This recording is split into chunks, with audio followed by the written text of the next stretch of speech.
She wasn't planning on stopping in town that day. She didn't need flour. She didn't need salt. She didn't need a single thing from the world of men. Not anymore.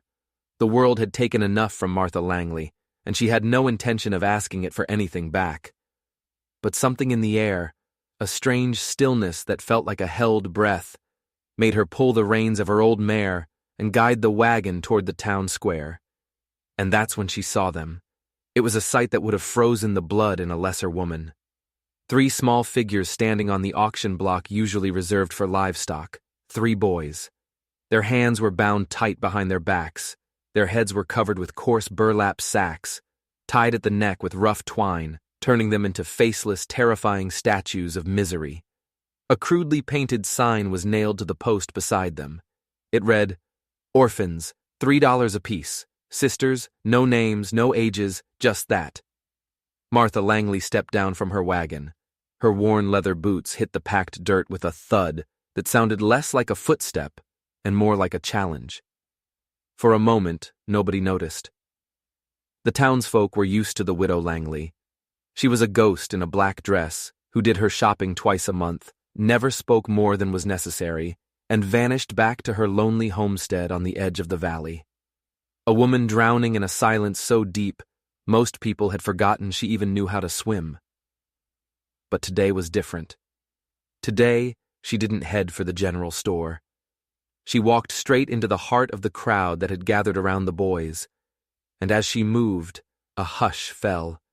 Every single head turned to watch her. It wasn't her black dress that caught their eye. It was her eyes.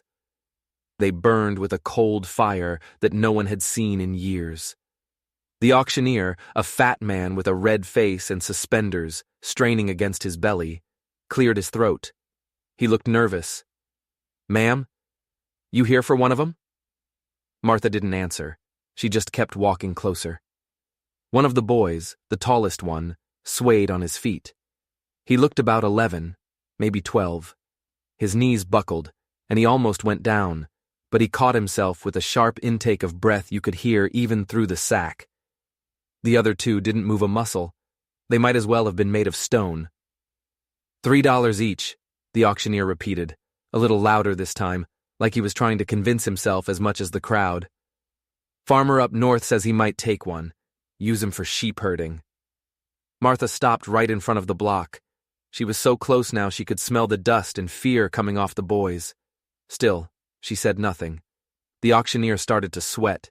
He licked his lips and gave a weak, pathetic chuckle. "You understand, ma'am?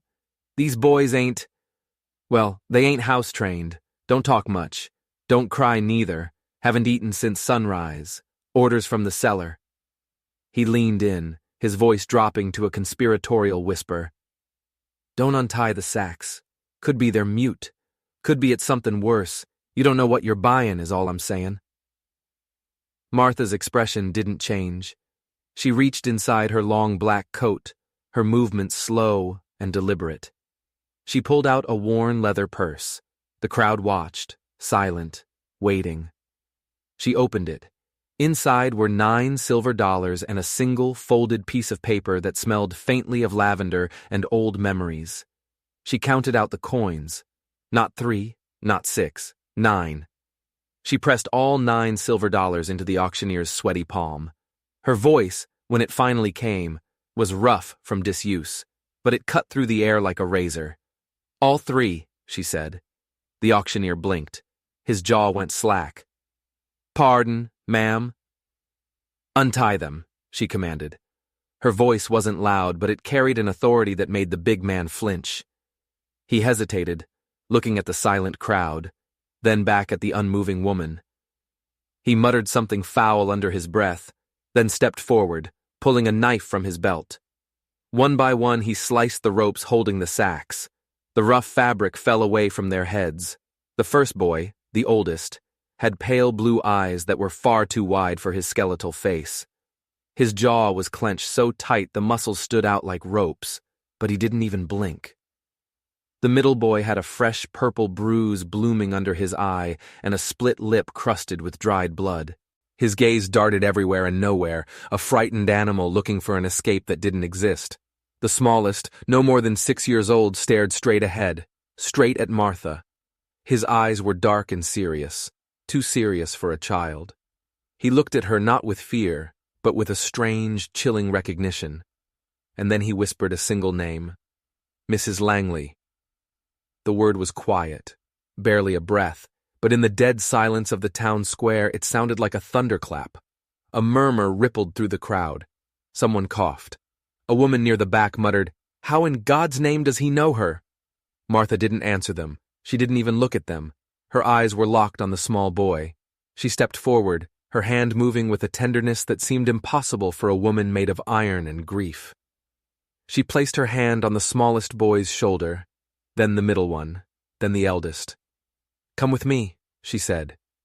As she led them toward her wagon, the auctioneer, finally finding his voice, called after her, "You don't even know their names!"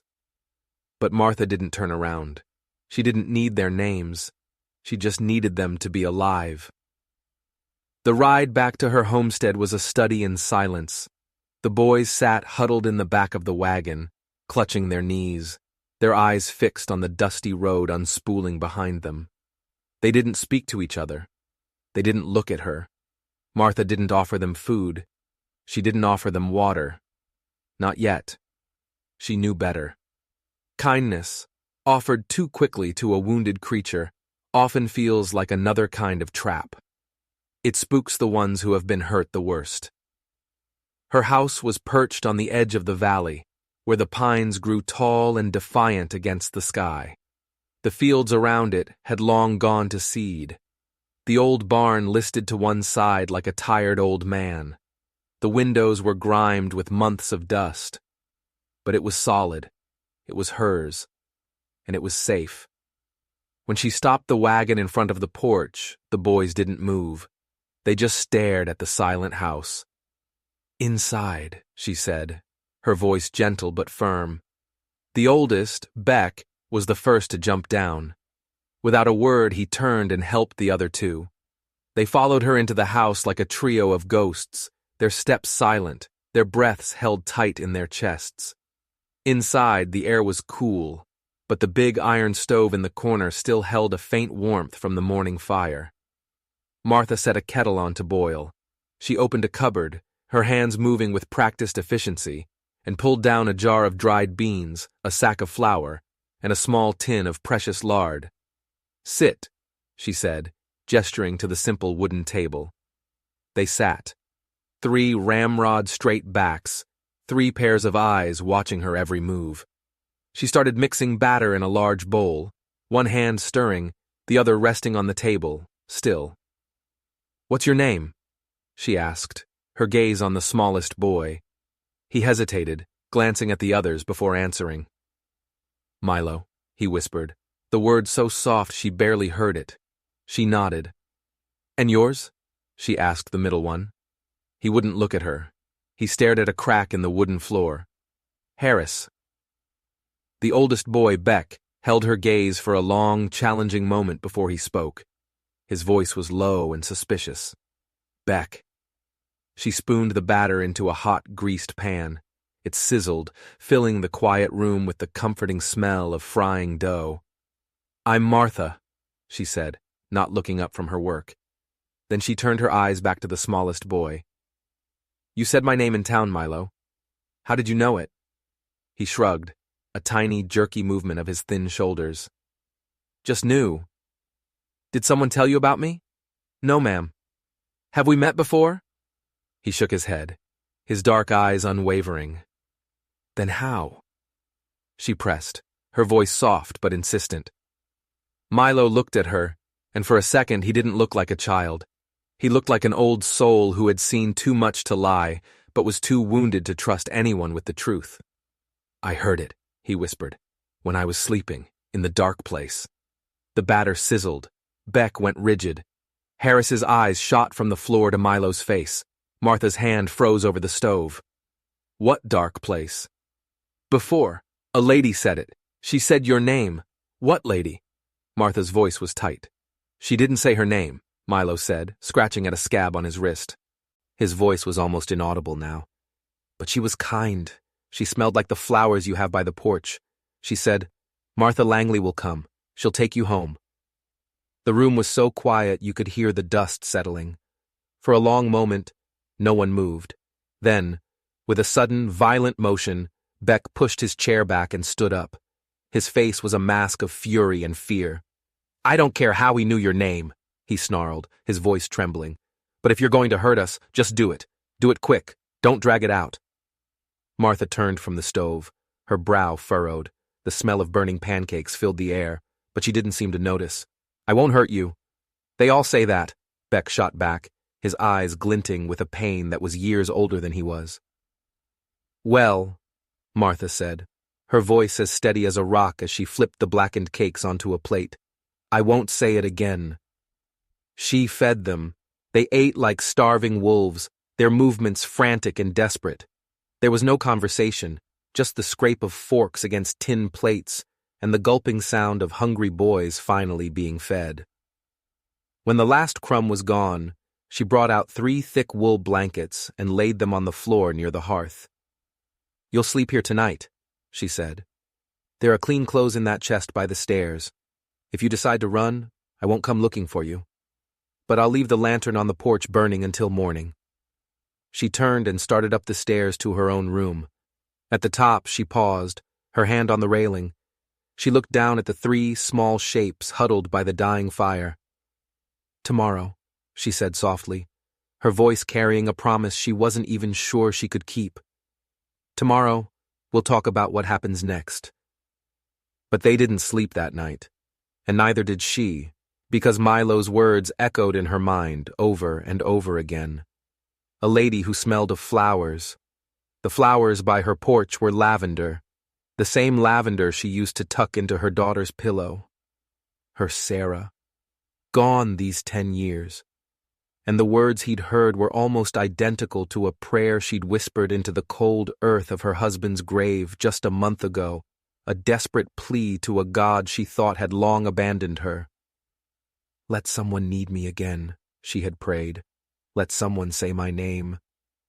And now a boy who claimed to have heard it from a ghost.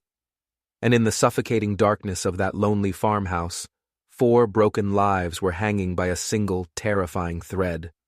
The sun rose without ceremony, painting the gray clouds in shades of bruised purple and pale orange. It was a sky that looked like it had been up all night, watching and waiting. Martha had barely slept, but the moment she heard the distant, half-hearted crow of a neighbor's rooster, she was on her feet, dressed downstairs, and coaxing a new fire to life in the iron stove before the sky had fully decided on being day. The boys were exactly where she'd left them.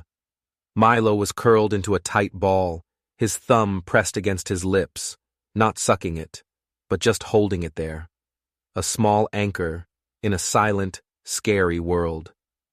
Harris lay on his back, stiff as a board, his hands clenched into fists over his chest, as if he was expecting to be dragged away at any moment. And Beck was sitting up.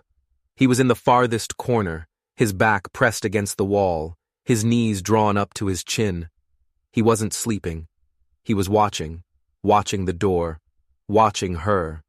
His eyes were old, tired, and full of a suspicion so deep it seemed carved into his bones. None of them spoke.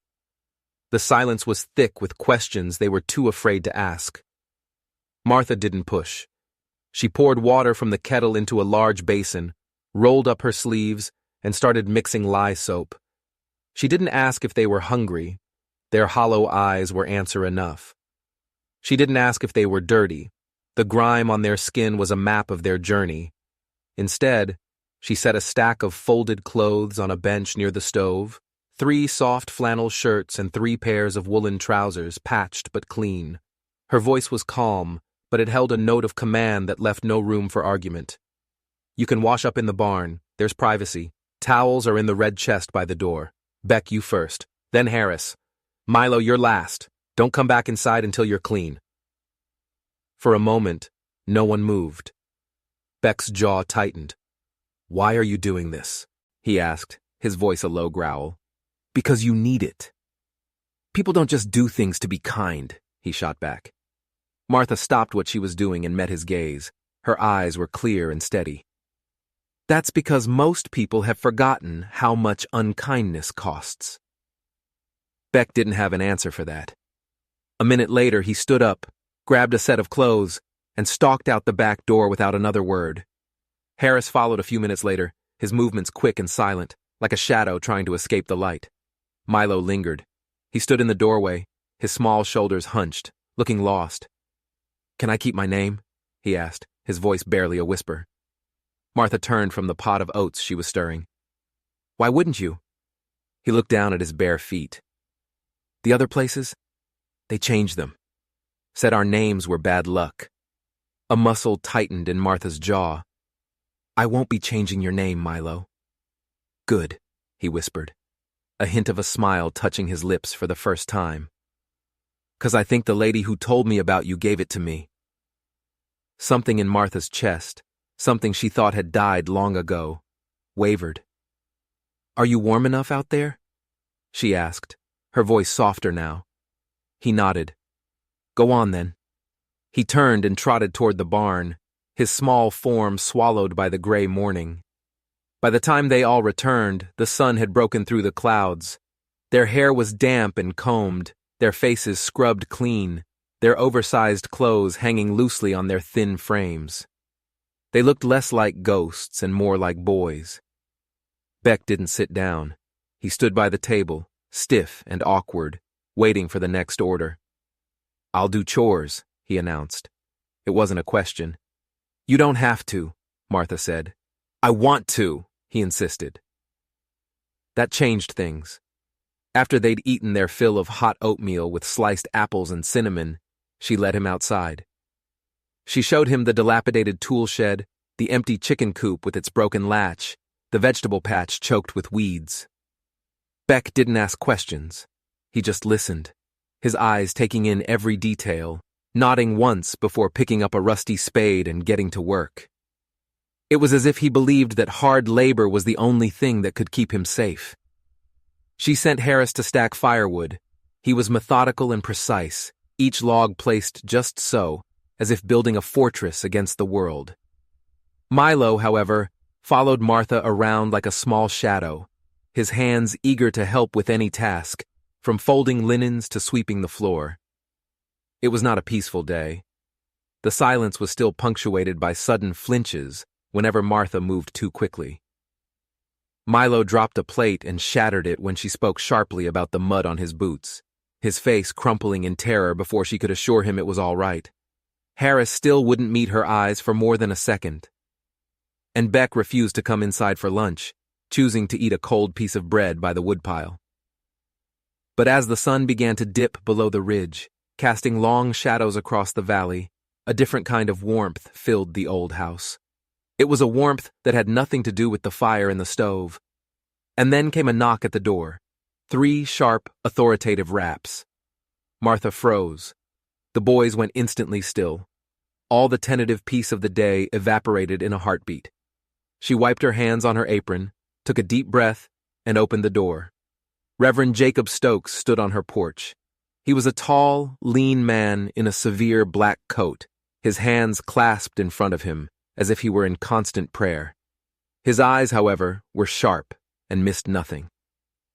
"Afternoon, Martha," he said, his voice smooth and deep. "I heard you made a purchase in town." She stepped outside, pulling the door closed behind her to shield the boys from his sight. "I brought 3 children home, Reverend." "So I heard," he said, his gaze sweeping over her, taking in the flour on her sleeve and the exhaustion in her eyes. "Some of the townsfolk are saying you've finally gone mad." "Maybe I have," she replied flatly.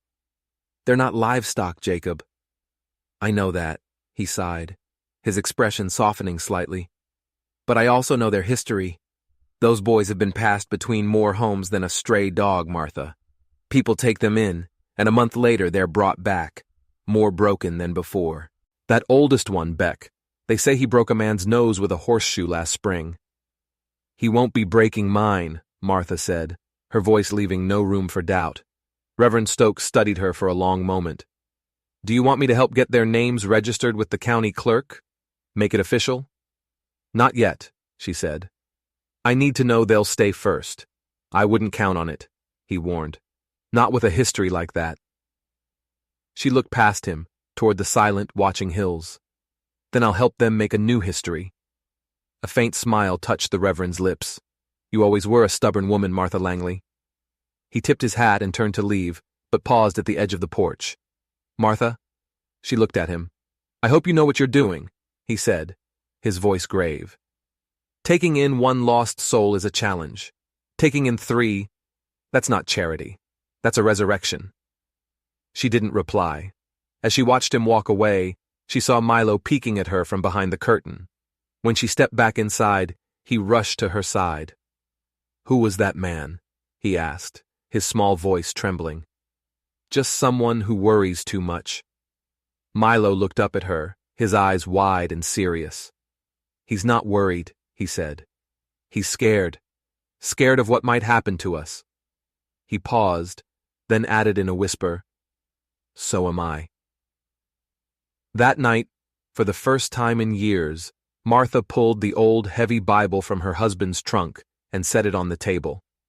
The boys watched her, their expressions a mixture of curiosity and suspicion. I used to read from this when I was your age, she said, her voice quiet. Sometimes it helped, sometimes it didn't, but I thought, maybe you'd want to hear something from it tonight. They didn't answer. So she opened the book to a dog-eared page and began to read anyway. Her voice was steady as she read the words of the psalmist. He setteth the solitary in families. He bringeth out those which are bound with chains. She didn't look up. She just kept reading, her voice filling the silent room. By the time she finally closed the book, Milo was fast asleep on the bench. Harris was curled up tightly in his blanket, and Beck, though his eyes were still wide open, wasn't watching the door anymore. He was watching her. She blew out the lantern, plunging the room into darkness.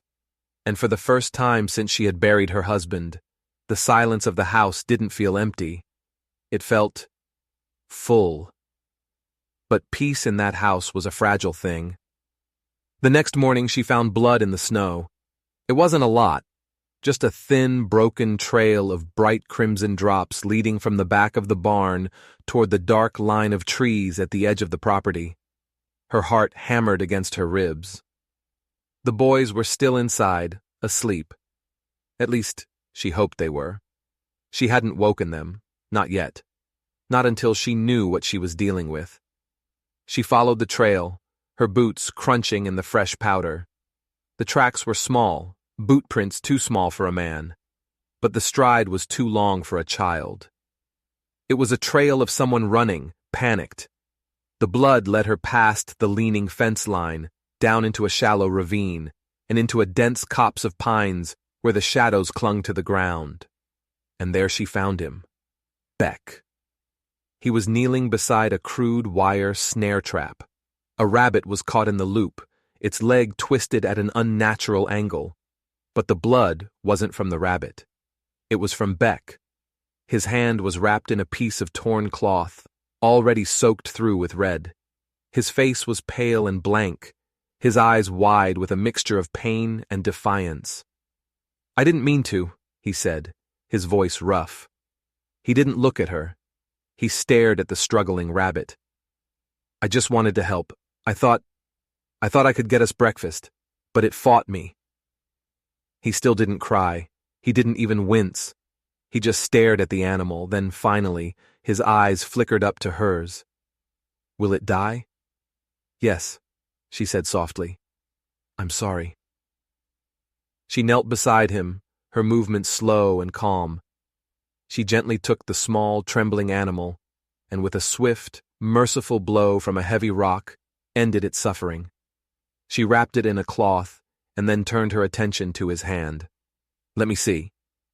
He hesitated, then unwrapped the makeshift bandage. A deep, ragged gash sliced across his palm. You need stitches, she said, her voice firm.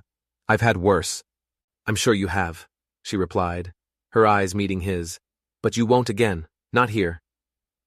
Back at the house, She cleaned and stitched the wound by the light of the lantern while he sat perfectly still at the kitchen table, staring straight ahead. Harris and Milo watched from the doorway, silent and wide-eyed. "I want to learn," Beck said suddenly, his voice tight, "to trap right and to shoot." "Why?" Martha asked, tying off the last stitch. His eyes, for the first time, looked directly into hers. They were filled with a fierce, burning intensity. "So I can protect them," he said, nodding toward his brothers, "so no one can ever hurt them again." Martha held his gaze. "All right," she said, "but not today." He nodded, accepting her terms. That night, when the boys settled down to sleep, Beck didn't curl up in the corner with his back to the room. He lay down on the blanket closest to the door, facing out, facing the darkness, facing them. A silent, self-appointed guardian. And later, long after the boys had drifted off into an uneasy sleep, Martha stood by the window, looking out at the snow-covered hills. She whispered 2 words into the darkness. "Thank you." She didn't say who she was thanking. The ghost of her daughter, or the God she was no longer sure she believed in. She didn't need to. It was the scream that ripped her from sleep. It wasn't a childish whimper or a startled cry.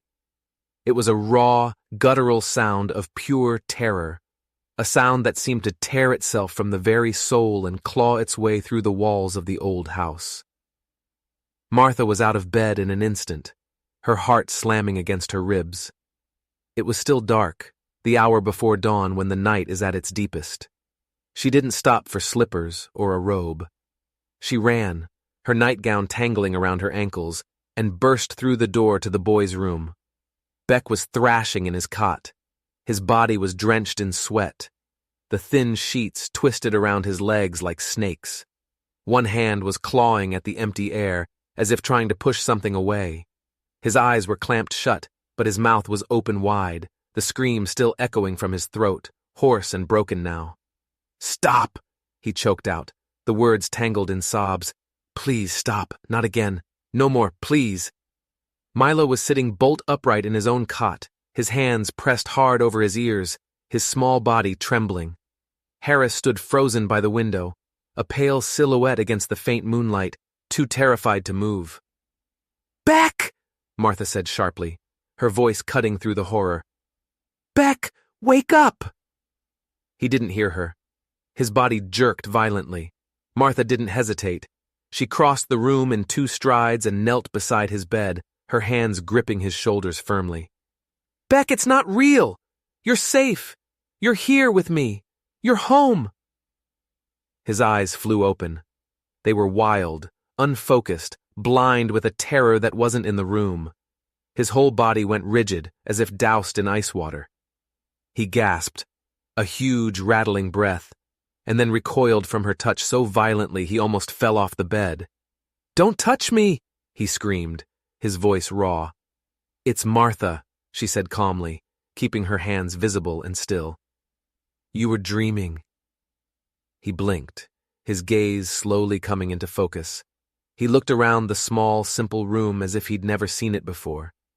He looked at Milo, who had started to cry, soft, broken sounds he was trying to stifle. He looked at Harris, still frozen by the window. Finally, he looked at Martha. His chest was heaving, and sweat streamed down his temples. He covered his face with his hands. "I'm sorry," he mumbled into his palms. "I didn't mean to wake you. I didn't mean to." His voice broke. Harris finally moved. He stepped forward, his own face pale but his voice steady. "He does this sometimes," he said quietly. "The nightmares. Not always this bad, but sometimes." "Should I go sleep in the barn?" Beck asked, his voice muffled by his hands. "I'll be quiet out there. I swear I'll be quiet." "No one is going to the barn," Martha said, her voice unshakable. "You're staying right here." Slowly, Beck lowered his hands. His face was slick with tears and sweat. "I scared him," he said, nodding toward Milo. Milo wiped his eyes with the sleeve of his oversized shirt and whispered, "It's okay, Beck." "I dreamed he was back," Beck said, his voice a dead monotone. "The man who The one who had us before the last place. I don't remember his name, just his boots, and the smell of his hands. They always smelled like rope and stale tobacco. I thought I was back there. Martha felt her own throat tighten. You're not back there, Beck. I know. You're not, she repeated, her voice softer but more intense. He nodded, a slow, jerky movement. The room was silent for a long time, the only sound the wind scratching at the roof shingles. Finally, Martha stood up. What are you doing? Harris asked. We're going to make tea, she said. It helps. It helps remind you where you really are. They followed her down to the kitchen like three small, shaken shadows. She lit the lantern, its warm glow pushing back the darkness. She boiled water and let each boy pick out his own mug from the cupboard. Milo chose one with faded blue flowers. Harris took a plain gray one. Beck didn't choose, so she handed him an old tin cup with a dent in the rim, one that had belonged to her husband. He took it without a word. They sat at the table, sipping the hot, sweet tea. Beck's hands still trembled, but his breathing slowly evened out. Are nightmares just bad memories? Milo asked the silence. Martha looked at the three boys, their faces illuminated by the single lantern. They're what memories turn into, she said softly, when you try to bury them before they're dead. The answer seemed to satisfy them. No one spoke again. They just sat together at the table, a small island of light in a vast sea of darkness, and waited for the dawn. Later that morning, Martha handed Beck a heavy splitting axe. He stared at it, then at her. You want me to chop wood? I want you to do something that makes your arms tired and your mind quiet, she said.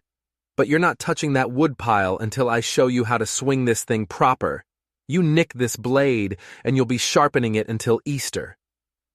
A flicker of something, not a smile but close, touched his lips. He nodded.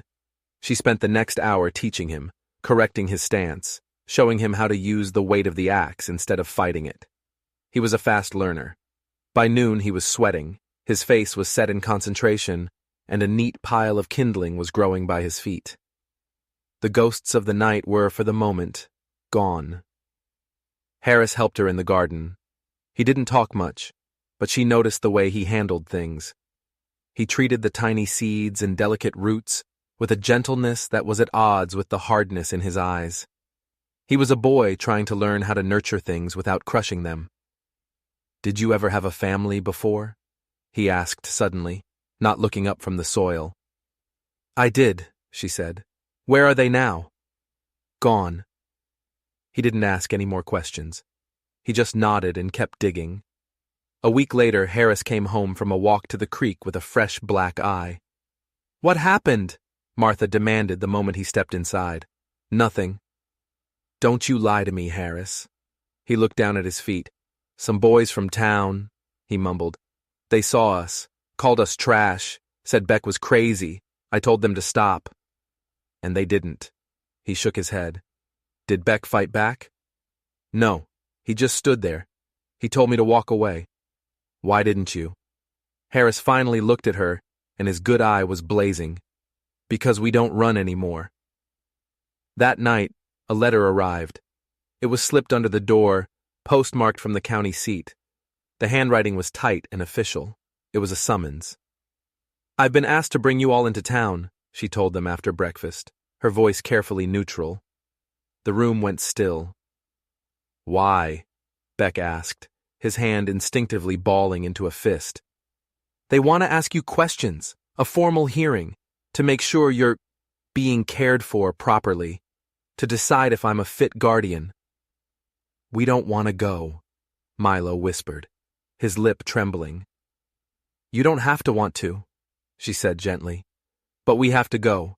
We have to stand together and show them, not what they've heard, not who you were, but who you are now. Beck stood up slowly, his eyes locking with hers.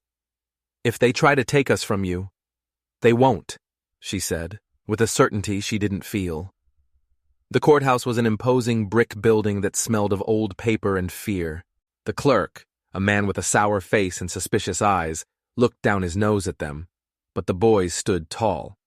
Milo held tight to Beck's hand. Harris didn't fidget. The clerk asked his questions. Do you get enough to eat? Do you have a proper bed? Does she strike you? Do you feel safe? Each boy answered. Their voices were quiet but clear. Yes, sir. Yes, sir. When it was over, the clerk leaned back in his chair, a look of grudging surprise on his face. You're lucky boys, he said. Not many would take in 3 strays like you, especially not after... He let the sentence hang in the air. Beck stepped forward.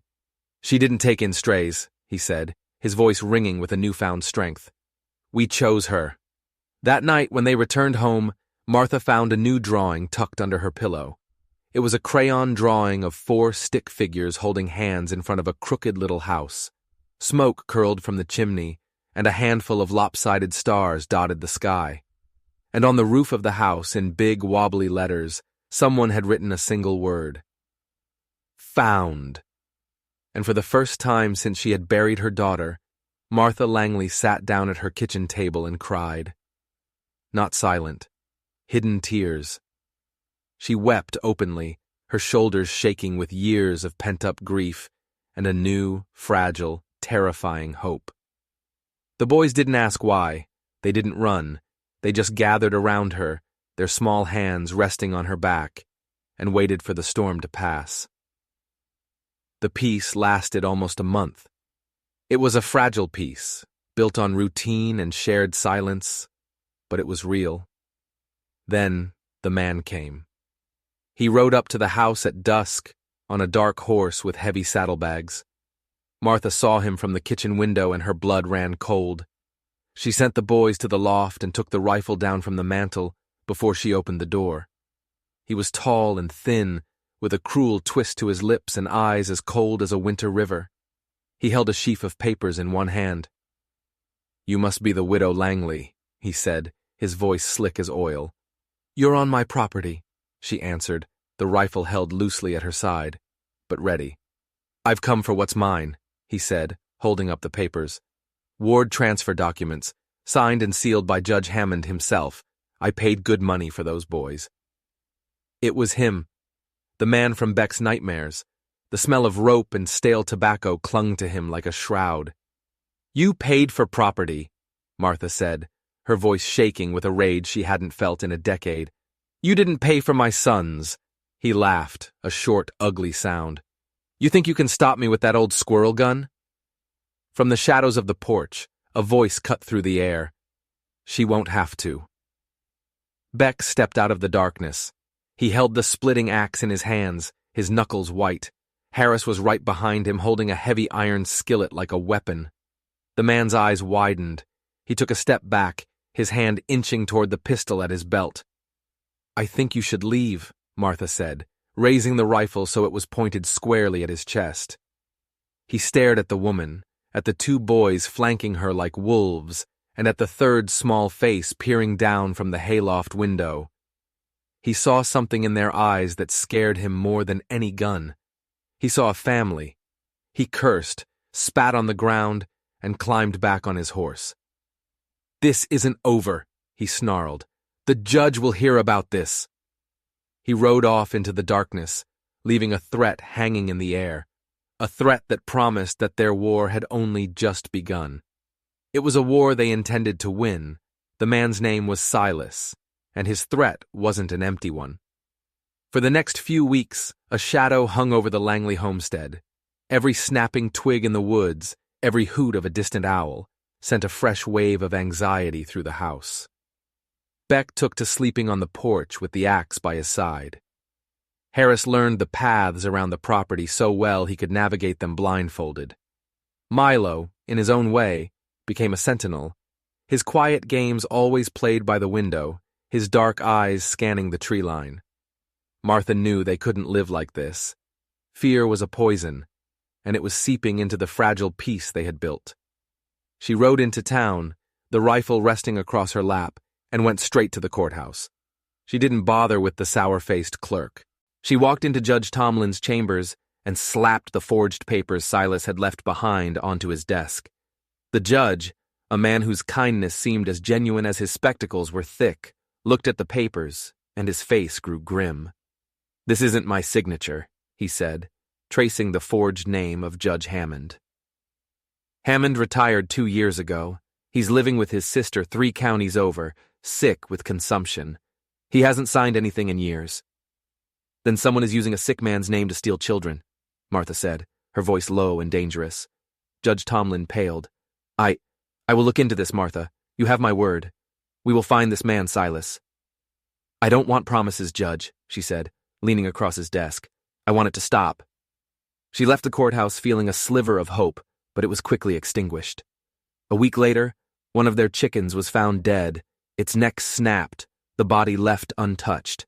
A clear, brutal message. Then came the note, slipped under their door in the dead of night. It was one sentence, scrawled in angry charcoal. "You stole what was bought and paid for. There are always more." The last 3 words chilled her to the bone. This wasn't just about Silas anymore. This was bigger. This was a network. An ugly, sprawling web that traded in the lives of lost children. That was the night she made her decision. She couldn't protect her boys by hiding. She had to fight. She unpacked an old, dusty box that had belonged to her husband.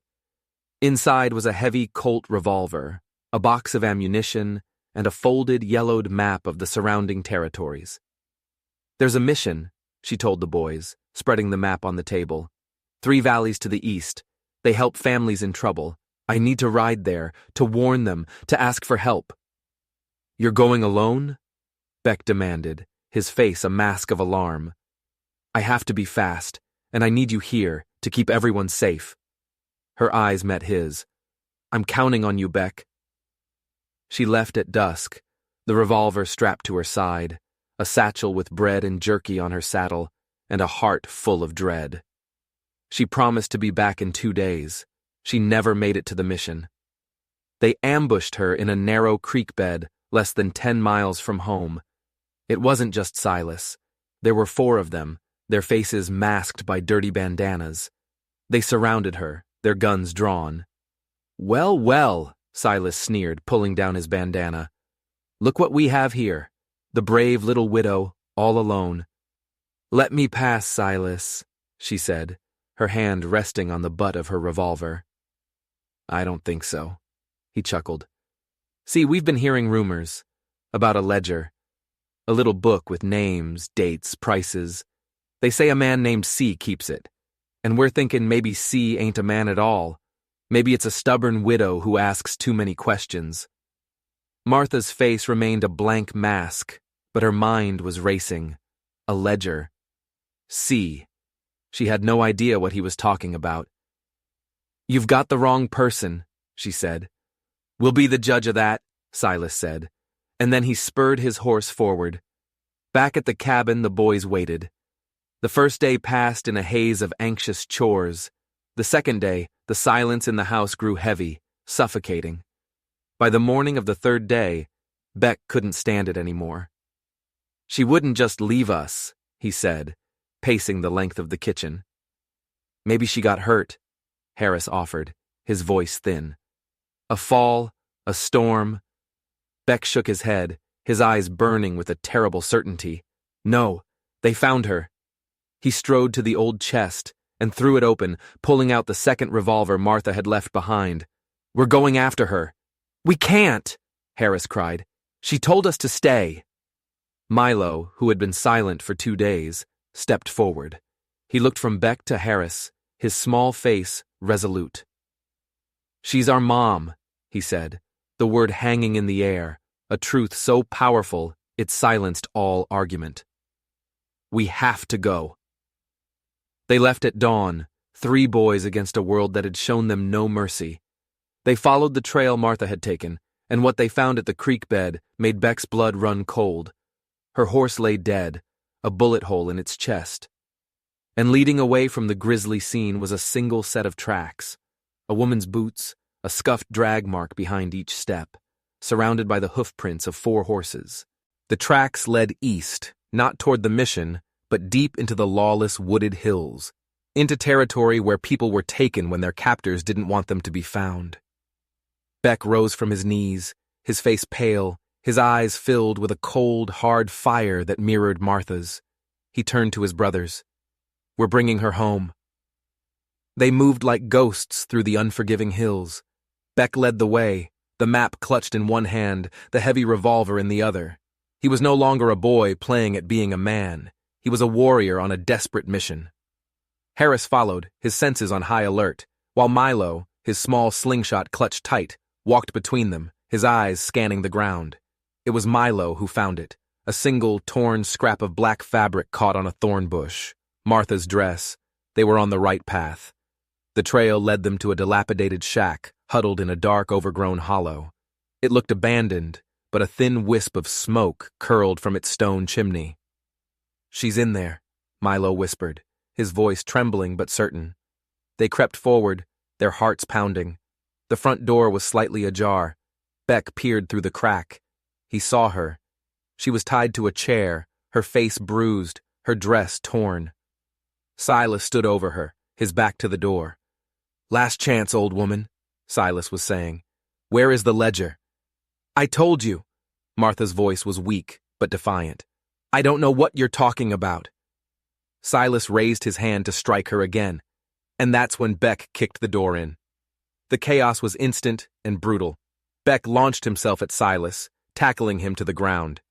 Harris, armed with a heavy piece of firewood, went after a second man who was lunging for his gun.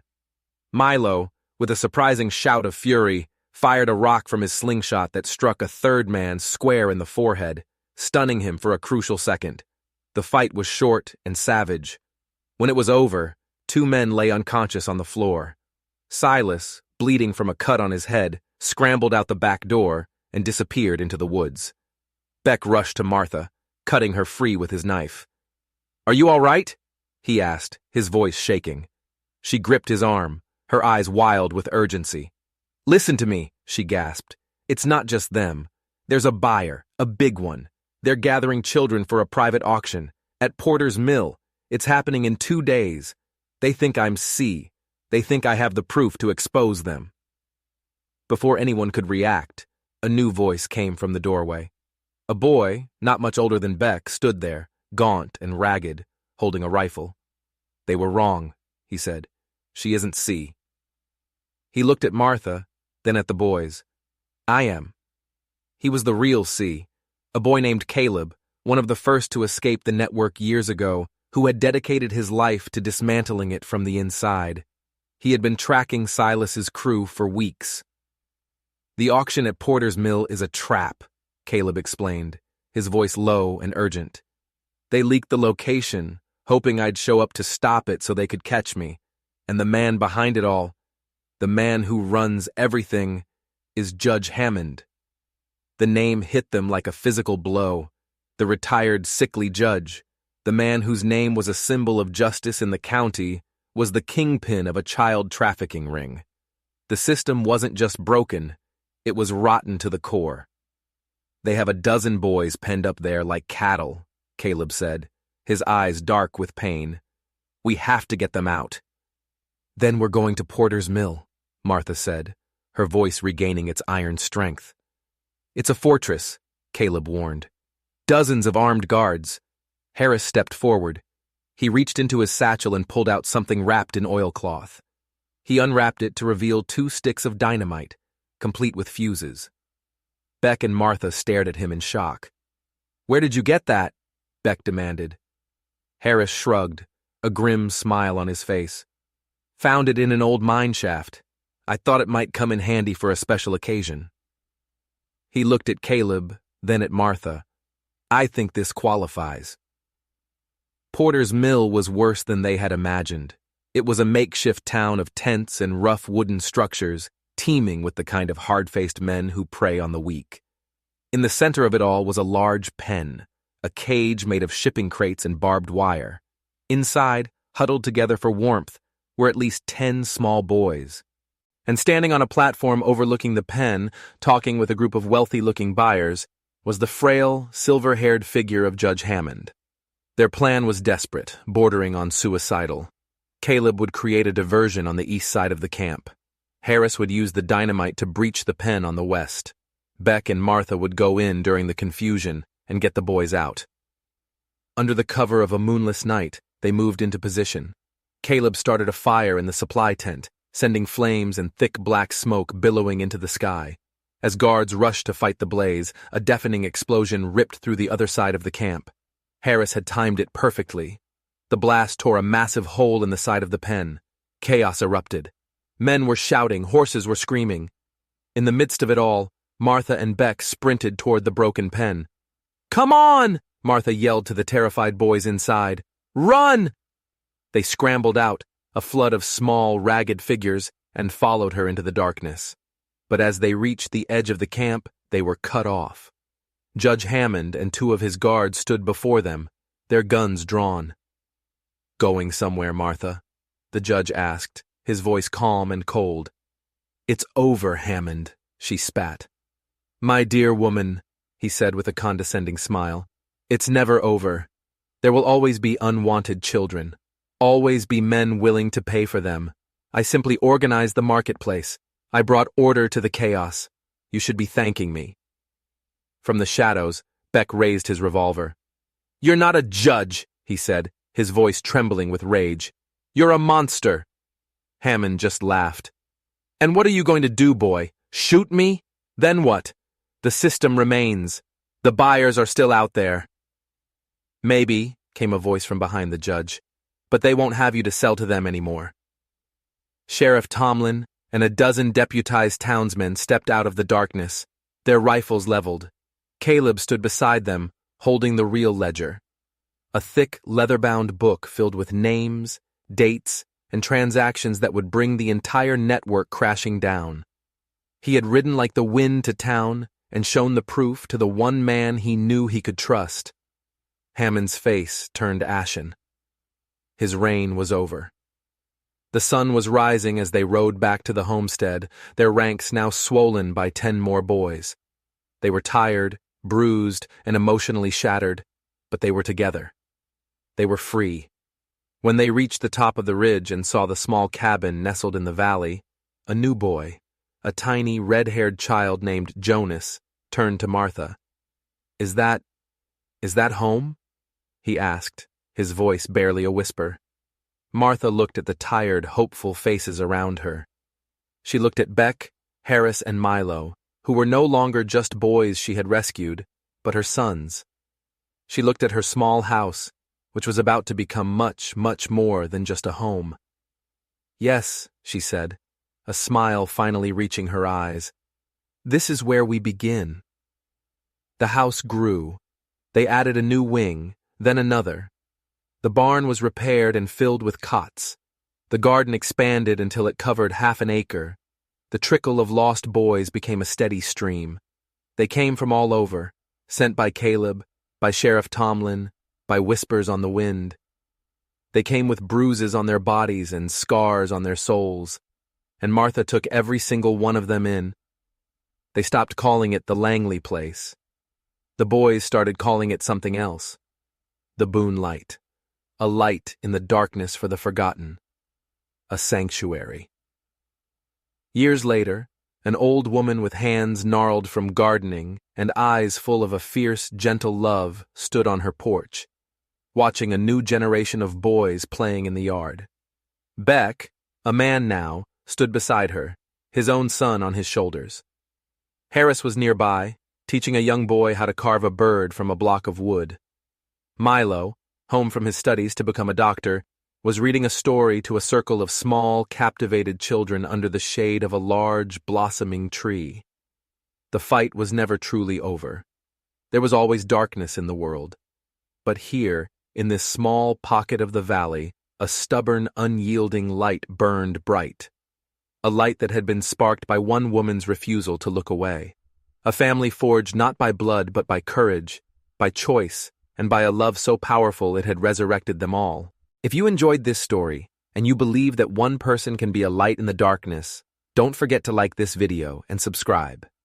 You never know whose life you might change.